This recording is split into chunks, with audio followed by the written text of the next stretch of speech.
Welcome. In this video, you are going to learn the comparison between the two poems of the same author, John Donne, Batter My Heart and The Canonization. If you watch this video till the end, you will learn about how PSC asks questions from this for your HSST English exam. ഇത് ഒരു summary അല്ല ഞാൻ നിങ്ങൾക്ക് തരുന്നത്. Basically previous question papers നോക്കിയിട്ട് how they make the analysis from A പോം അതാണ് നമ്മൾ നോക്കുന്നത്. If you are seeing me for the first time, my name is Pradeep Hariharan. I M N assistant professor on leave. If you are interested in my coaching, there is A link below. You can click and join and get learn. Otherwise, if you already know me, thank you very much. അപ്പോൾ ആദ്യം തന്നെ basically what these two poems are all about എന്നാണ് ഞാൻ പറയുന്നത്. As you know, both these poems are about love, two different types of love. അതാണ് വ്യത്യാസം വരുന്നത്. Both these poems were written in a different time and the attitude of the poet has also changed. So we start with Batter My Heart. Batter My Heart എന്ന് പറഞ്ഞ പോം 1610 എഴുതിയെന്ന് വിശ്വസിക്കപ്പെടുന്നത്. ഇത് publish ചെയ്യുന്നതെല്ലാം പോസ്റ്റ്യൂമസ് ആയിട്ടാണ്, അതായത് ജോൺ ഡണ്ണിൻ്റെ മരണശേഷം 1633 കാനണൈസേഷൻ എഴുതുന്നത് 1590, അതായത് ജോൺ ഡണ്ണിന് ഏകദേശം 18 വയസ്സുള്ള സമയത്താണ് ദ കാനണൈസേഷൻ എന്ന് പറയുന്ന പോം എഴുതുന്നത്. അതേസമയം ബാറ്റർ മൈ ഹാർട്ട് എഴുതുമ്പോൾ അദ്ദേഹത്തിന് ഏകദേശം 38 വയസ്സായിട്ടുണ്ട്. ജസ്റ്റ് അറിയാൻ വേണ്ടിയിട്ടാണ്. അതിൽ അദ്ദേഹത്തിൻ്റെ ഫിലോസഫി വളരെയധികം മാറിയിട്ടുണ്ട്. കാനണൈസേഷൻ നോക്കുകയാണെങ്കിൽ നമുക്കറിയാം അതിൽ റൊമാൻറ്റിക് ലവ് ആണ്.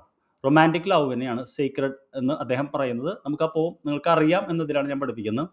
ഇവിടെ ലവിനെ ലവേഴ്സ് ബിക്കം സെയിൻറ്റ് എന്നുള്ളതാണ്. പോയറ്റ് ലവിനെ ഡിഫെൻഡ് ചെയ്യുന്നു. ഒരു റൊമാൻറ്റിക്, എനർജറ്റിക്, യങ്സ്റ്റേഴ്സ് ലവ് നമുക്കത് അറിയാൻ പറ്റും. ബാറ്റർ മൈ ഹാർട്ടിലെത്തുമ്പോഴേക്കും പോയറ്റിന് വലിയൊരു ട്രാൻസ്ഫോർമേഷൻ നടന്നിട്ടുണ്ട്.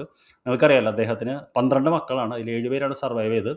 1610 എന്ന് പറയുമ്പോൾ ഏകദേശം 6-7 മക്കൾ അദ്ദേഹത്തിന് ഉണ്ടായിട്ടുണ്ടാവണം. സ്റ്റിൽ ബർത്ത്, മരണങ്ങൾ. 1617 അദ്ദേഹത്തിൻ്റെ ഭാര്യ 12ാമത്തെ പ്രസവത്തിൽ മരണപ്പെട്ടു വന്നു. അതിന് 7 വർഷം മുമ്പാണ്. ഈ ഒരു സമയത്ത് മാനസികമായിട്ട് അദ്ദേഹത്തിന് വലിയ മാറ്റം വന്നിട്ടുണ്ട്. ഇപ്പം അദ്ദേഹത്തിന് ഒരു ആത്മീയ തലത്തിലുള്ള സ്നേഹമായി മാറിയിട്ടുണ്ട്. അതായത് സ്ട്രഗിളിലൂടെ, നമുക്കറിയാമല്ലോ എപ്പോഴും ആത്മീയത എന്ന് പറയുന്ന സഫറിങ്സിലൂടെയുള്ള ഒരു ഇതാണ്. അതേ രീതിക്ക് അദ്ദേഹം മാറിയിട്ടുണ്ട്. ഇപ്പോൾ ബാറ്റർ മൈ ഹാർട്ട്, ബാറ്റർ എന്ന് പറഞ്ഞാൽ നമുക്കറിയാലോ ദോശമാവ് എന്നുള്ള പറയാണ്, ഹാർട്ട് എന്ന് പറഞ്ഞ ഹൃദയമാണ്. അതായത് പണിഷ് മീ, എന്നെ പരീക്ഷിക്കൂ, അതിനുശേഷം എനിക്ക് ആ റിഡംഷൻ തരൂ എന്നുള്ള ഒരു സ്പിരിച്വൽ ലവ് ആണ് ഇവിടെ പറയുന്നത്. അപ്പോൾ സ്പിരിച്വൽ സ്ട്രഗിളാണ് ഇതിൻ്റെ സെൻട്രൽ തീം എന്ന് പറയുന്നത്.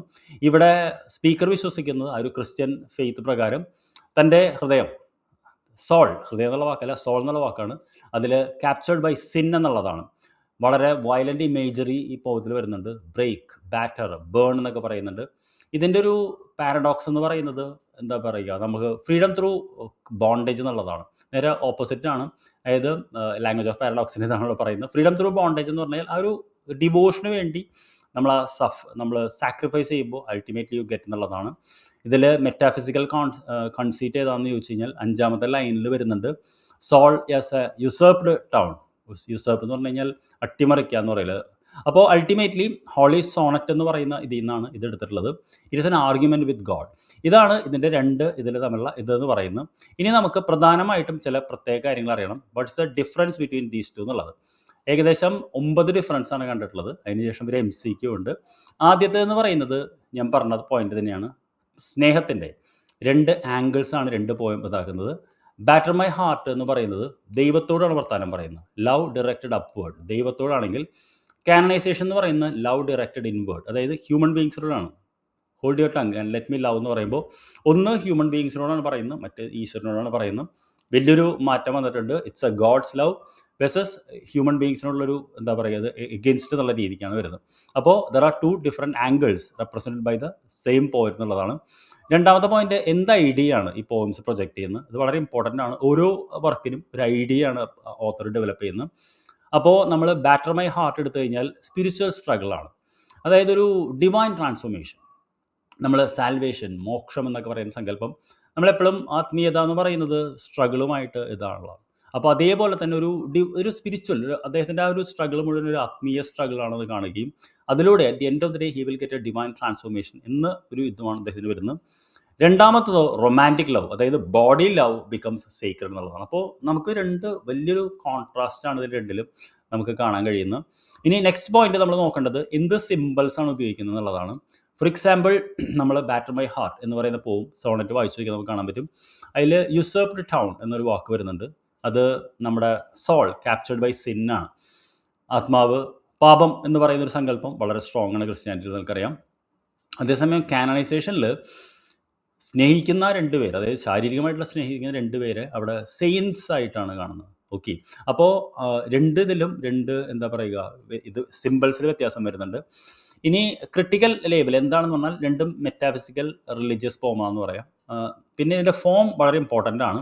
ഹോളി സോണറ്റ് ആണ് ബാറ്റർ മൈ ഹാർട്ട് എന്ന് പറയുന്നത്. അപ്പോൾ സോണറ്റിൻ്റെതായിട്ടുള്ള എല്ലാതും നമുക്കതിൽ കാണാൻ പറ്റും. ആർഗ്യുമെൻറ്റ് ബെസ് പാരഡോക്സ് ആണ്. വേറാസ് കാനണൈസേഷൻ ആർഗ്യുമെൻറ്റേറ്റീവ് ഡ്രാമാറ്റിക് മോണലോഗ് എന്ന് പറയുന്ന ഇതിലാണ് വരുന്നത്. അപ്പോൾ അത് വളരെ ഇതാണ്. ഫോം പലപ്പോഴും PSC നമുക്ക് ചോദിച്ച് കണ്ടിട്ടുണ്ട്. അപ്പോൾ അൾട്ടിമേറ്റ്ലി ഇൻഡയറക്റ്റായിട്ട് ചോദിക്കുള്ളൂ, ഡയറക്റ്റ് അല്ല. എന്ന് പറയുന്നത് സോണറ്റും കാനണൈസേഷൻ എന്ന് പറയുന്ന ആർഗ്യുമെൻറ്റേറ്റീവ് ഡ്രാമാറ്റിക് മോണലോഗുമാണെന്ന് മനസ്സിലാക്കണം. നെക്സ്റ്റ് പോയിന്റ് എന്ന് പറയുന്നത് ഫേമസ് ലൈൻസ്. എപ്പോഴും ലൈൻസ് കോട്ട് ചെയ്യാറുണ്ട്. അത് എല്ലാ ലൈനും അല്ല, ഫേമസ് ആയിട്ടുള്ള ലൈൻസ് ആണ്. അതിൽ ഏറ്റവും ഫേമസ് ലൈൻ ബാറ്റർ മൈ ഹാർട്ടിൽ പറയുന്നത് except you enthrall me never shall be free എന്നൊരു വരിയും we die and rise the same എന്ന് പറയുന്നതാണ് നമ്മുടെ കാനണൈസേഷനിൽ വരുന്നത്. 2 പോവും ഒന്ന് വായിച്ചു നോക്കുന്നതായിരിക്കും. ചെറിയ പോംസ് ആയതുകൊണ്ട് നമുക്ക് പെട്ടെന്ന് അത് ലൊക്കേറ്റ് ചെയ്യാൻ പറ്റും, വലിയ ബുദ്ധിമുട്ടൊന്നുമില്ല. എവിടെയാണ് ഓഥറിൻ്റെ ഒരു സിഗ്നേച്ചർ ഇതെന്ന് പറഞ്ഞു കഴിഞ്ഞാൽ, ആദ്യത്തെ എന്ന് പറയുന്നത് ഒരു പ്രാർത്ഥനയാണ്. ഹോളി സോണറ്റ് എന്ന് പറയുന്നത് ഒരു ഇൻ്റലക്ച്വൽ പ്രയറാണ് ഓഥർ നടത്തുന്നത്, ദൈവവുമായിട്ടാണ് തർക്കിക്കുന്നത്. രണ്ടാമത്തതും ഇൻ്റലക്ച്വൽ തന്നെയാണ്, പക്ഷെ അതൊരു ഡിഫൻസ് ഓഫ് ലവ് ആണ്. ഒന്ന് അദ്ദേഹം ലവിന് ഡിഫെൻസ് ചെയ്യുമ്പോൾ കാനണൈസേഷനിൽ ബാറ്റർ മൈ ഹാർട്ടിൽ ദൈവവുമായിട്ട് ആർഗ്യുമെൻ്റാണ് നടത്തുന്നത്. ഇനി 2 പോയിന്റ് കൂടി ഉണ്ട്. എട്ടാമത്തെന്ന് പറയുന്നത് എന്ത് ഡിവൈസാണ് ഇതിൽ ഉപയോഗിച്ചിരിക്കുന്നത് നമ്മൾ മനസ്സിലാക്കണം. അതിൽ ബാറ്റർ മൈ ഹാർട്ടിൽ നോക്കിക്കഴിഞ്ഞാൽ നമ്മൾ വയലൻ്റ് ആയിട്ടുള്ള റിലീജിയസ് ആയിട്ടുള്ള ഇമേജിനാണ് വരുന്നത്. ബ്രേക്ക്, ബാറ്റർ, ബേൺ എന്ന് പറയുമ്പോൾ. രണ്ടാമത്തേൽ കാനണൈസേഷനിൽ എക്സ്റ്റെൻഡഡ് കൺസീറ്റ് ആണ് വരുന്നത്. ലവ് ഒരു മതമായി മാറും എന്നുള്ളതാണ്. കാരണം ലവേഴ്സ് സെയിൻസ് ആവുമെങ്കിൽ, സന്യാസികളായാലും പുണ്യാളന്മാരാവുമെങ്കിൽ അതൊരു മതമായി മാറുമല്ലോ. അങ്ങനത്തെ ഒരു ഡിവൈസാണ് അതിൽ ഉപയോഗിക്കുന്നത്. ഇനി 9th പോയിന്റ് എന്ന് പറയുന്നത് എന്ത് സൈക്കോളജിക്കൽ ആംഗിളാണ് ഇതിൽ ഉപയോഗിച്ചിട്ടുള്ളതാണ്. ആദ്യത്തേത്, അതായത് ബാറ്റർ മൈ ഹാർട്ടിൽ human will versus divine will, അതായത് മനുഷ്യൻ്റെ ഇതും ദൈവത്തിൻ്റെ ഇതും. മാൻ പ്രപ്പോസസ് ഗോഡ് ഡിസ്പോസസ് എന്നൊക്കെ നമ്മൾ കേട്ടിട്ടുണ്ടാവും. സമാനമായ രീതിയിൽ, അതായത് ദൈവത്തിന് മുന്നിൽ അല്ലെങ്കിൽ ആ ഒരു പവർഫുൾ ഇതിൻ്റെ മുന്നിൽ നമ്മൾ എത്ര പവർലെസ് ആണ് എന്നുള്ളതാണ് ആ ഒരു ബാറ്റർ മൈ ഹാർട്ടിൽ പറയുന്നത്. രണ്ടാമത്തത് അങ്ങനെയല്ല. കാനണൈസേഷനിൽ private love versus public society, അതായത് സൊസൈറ്റി ഇതുമായിട്ട് ബേസിക്കലി നിങ്ങൾക്ക് അറിയാം ഞാൻ വിചാരിക്കുന്നു. അന്ന് കാലത്തൊരു വിശ്വാസം ഉണ്ടായിരുന്നു, ഫിസിക്കൽ ലവ് മനുഷ്യൻ്റെ ലൈഫ് റെഡ്യൂസ് ചെയ്യുന്നുള്ളത്. ആ ഒരു കോൺസെപ്റ്റിനെ എതിർക്കാൻ വേണ്ടിയിട്ടാണ് അദ്ദേഹം പറയുന്നത്. That's why he says if you cannot live by it let's die by it എന്ന വാക്ക് ഉപയോഗിക്കുന്നത്. അപ്പോൾ അൾട്ടിമേറ്റ്ലി ആ ഒരു ഇതിനെയാണ് അദ്ദേഹം എതിർക്കുന്നത്. ഇനി ഇത്രയും കാര്യങ്ങൾ മനസ്സിലായെങ്കിൽ ചെറിയൊരു MCQ കൂടിയുണ്ട്, 6 MCQ. ഇത് നിങ്ങൾക്ക് ആൻസർ ചെയ്യാൻ പറ്റിക്കഴിഞ്ഞാൽ ഇറ്റ് വിൽ ബി ഗുഡ്. നമുക്ക് നോക്കാം. ഫസ്റ്റ് ചോദ്യം എന്ന് പറയുന്നത് വളരെ സിമ്പിളാണ്. എന്താണ്, what is the central contrast between batter my heart and the canonization? ഞാൻ പറഞ്ഞത് നിങ്ങൾക്ക് ഓർമ്മയുണ്ടെങ്കിൽ, നേച്ചർ വേഴ്സസ് സൊസൈറ്റി ആണോ, divine love versus romantic love ആണോ, റിലിജ്യൻ വേഴ്സസ് ഇമാജിനേഷൻ ആണോ, വാർ വേഴ്സസ് പീസ് ആണോ? ഇതിൽ നമുക്ക് പെട്ടെന്ന് നോക്കിയാൽ ആദ്യത്തെ രണ്ടുമല്ല എന്ന് കൃത്യമായിട്ട് അറിയാൻ പറ്റും. നേച്ചർ വേഴ്സസ് സൊസൈറ്റിയും അല്ല. കാരണം വെച്ചാൽ ബാറ്റർ മൈ ഹാർട്ടും കാനണൈസേഷനും ആണ് വരുന്നത്, വാർ വേഴ്സസ് പീസും അല്ല. പിന്നെ divine love versus romantic love and reason versus imagination ആണ്. കൃത്യമായിട്ട് നമുക്ക് മനസ്സിലാക്കാൻ പറ്റും. ആൻസർ B ആണ്. ഡിവൈൻ ലവും റൊമാൻറ്റിക് ലവുമാണ് ആ രണ്ടിലും വരുന്നത്. ഇനി നമുക്ക് സെക്കൻഡ് ക്വസ്റ്റ്യൻ എന്താണെന്ന് നോക്കാം. സെക്കൻഡ് ക്വസ്റ്റ്യൻ എന്ന് പറയുന്നത് the metaphor usurped town batter my ഹാർട്ടിൽ എന്തിനാണ് റെഫർ ചെയ്യുന്നത്? അത് കൃത്യമായിട്ട് നമുക്കറിയാം. അതൊരു പൊളിറ്റിക്കൽ കോൺഫ്ലിക്റ്റ് ആണോ, ദ ചേർച്ച് ആണോ, human soul captured by sin ആണോ, ലണ്ടൻ സിറ്റി ആണോ എന്നുള്ളതാണ്. അത് നിങ്ങൾക്ക് പറഞ്ഞത് ഓർമ്മയുണ്ടെങ്കിൽ നിങ്ങൾക്ക് ഉത്തരം കിട്ടിയിട്ടുണ്ടാവും. C ആണ് the human soul captured by sin എന്നുള്ളത്. അപ്പോൾ അറിയില്ലെങ്കിൽ മാത്രമേ നമുക്ക് ആ യുസേർപ്ഡ് ടൗൺ എന്നുള്ളത് ഒരു പക്ഷേ തെറ്റാൻ സാധ്യതയുള്ളൂ. ഏത് ഡിവൈസാണ് രണ്ടിലും കോമൺ ആയിട്ട് ഉപയോഗിച്ചിട്ടുള്ളത് എന്നുള്ളതാണ്.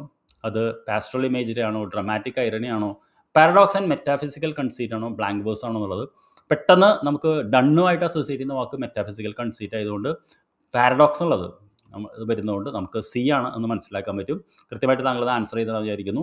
ഇനി നാലാമത്തെ, കാനണൈസേഷനിൽ ലവ് എങ്ങനെയാണ് പ്രസൻറ്റ് ചെയ്തിട്ടുള്ളതാണ്. Love is primarily presented as social rebellion ആണോ, സീക്രട്ട് ട്രാൻസ്ഫോർമേഷൻ ആണോ, ഫിസിക്കൽ ഡിസയർ ആണോ, ട്രാജിക് ലോസ് ആണോ എന്നുള്ളത്. ഇത് നമ്മളൊന്ന് ചിന്തിക്കേണ്ടി വരും. എങ്ങനെയാണ് ലവ് ഇതാക്കിയുള്ളത്? സീക്രട്ട് ട്രാൻസ്ഫോർമേഷൻ ആണ്. That is they transformed as A saints എന്നാണല്ലോ പറയുന്നത്, SAINTS. അതുകൊണ്ട് അൾട്ടിമേറ്റ്ലി അതാണ്. അതിൽ മാത്രം നമുക്കൊന്ന് തിങ്ക് ചെയ്യേണ്ടി വരും. നമ്പർ 5 എന്ന് പറയുന്നത് ക്ലിയാൻ ബ്രൂക്സ് അദ്ദേഹത്തിൻ്റെ ഇതിൽ അദ്ദേഹം ഇത് ഉപയോഗിച്ചിട്ടുണ്ട് ഡണ്ണെന്നറിയാം. എന്തിനാണ് valued these points mainly for their, എന്തിനാണ് അദ്ദേഹം വാല്യൂ ചെയ്തതെന്ന് ചോദിക്കുന്നുണ്ട്. അത് നാരറ്റീവ് ക്ലാരിറ്റിക്ക് വേണ്ടിയിട്ടാണോ, സിംബലിസ്റ്റ് ടെക്നിക്കിനാണോ, യൂണിറ്റി ഓഫ് പാരഡോക്സ് ആണോ, ഹിസ്റ്റോറിക്കൽ റിയലിസം ആണോ? ഇത് നമുക്കൊരു കോമൺ സെൻസ് ഉണ്ടെങ്കിൽ നമുക്ക് മനസ്സിലാക്കാൻ പറ്റും. ക്ലിയാൻ ബ്രോക്സ് ലാംഗ്വേജ് ഓഫ് പാരഡോക്സ് ചെയ്തിട്ടുള്ളതാണ്. അതിൽ പാരഡോക്സ് എന്ന വാക്ക് വരുന്ന സീലാണ് യൂണിറ്റി ഓഫ് പാരഡോക്സ്. അപ്പോൾ നമുക്ക് ഏകദേശം ഒരു ഗസ് വർക്ക് അതിൽ ചെയ്യാൻ പറ്റും. കാരണം വെച്ചാൽ there is nothing wrong in that because that it's closed. പിന്നെ ലാസ്റ്റ് വൺ എന്ന് പറയുന്നത് which statement best captures Donne's statement of love across both poems. രണ്ട് ഇതിലും ഏതാണ് ഇതാക്കുന്നുള്ളതാണ്. Love is an illusion, love is purely physical, love transforms identity spiritually or romantically, love leads to tragedy എന്നുള്ളതാണ്. ഇത് common sense വെച്ച് നമുക്ക് മനസ്സിലാക്കാൻ പറ്റും. ലവ് ട്രാൻസ്ഫോംസ് ഐഡൻറ്റിറ്റി കാരണം സ്പിരിച്വലി ആൻഡ് റൊമാൻറ്റിക്കലി. അപ്പോൾ അൾട്ടിമേറ്റ്ലി വാട്ട് വി ഹാവ്